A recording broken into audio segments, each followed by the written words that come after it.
Welcome to our channel. Today we how to configure OCPP settings for interoperable EV charger control, detailed guide step by step clearly.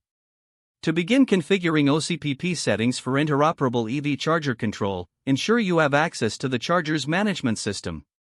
Log into the management interface using your admin credentials.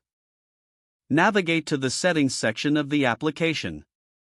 Locate the OCPP configuration settings. Select the OCPP version you intend to use, either 1.5 or 2.0.1. Configure the central system URL where the charger will send messages. Input the necessary communication parameters, such as the heartbeat interval. Set the message timeout duration for better responsiveness.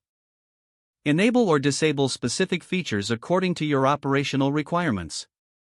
Review the security settings, ensuring that TLS/SSL certificates are correctly installed if required.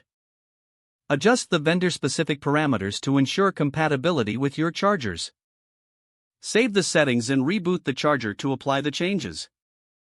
Monitor the connection status through the management interface to confirm successful communication.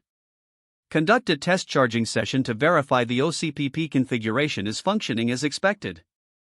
Check the logs for any error messages or warnings. If issues arise, revisit the settings and ensure all configurations align with the supplied documentation. Document all configurations utilized for future reference and troubleshooting. With these steps, your OCPP settings should be effectively configured for interoperable EV charger control. If the page does not load, refresh the browser or try again in a private or incognito window. Make sure you are using the correct email address, then retype it carefully to avoid small typos. If your password is not accepted, use the reset option and create a new strong password you can remember.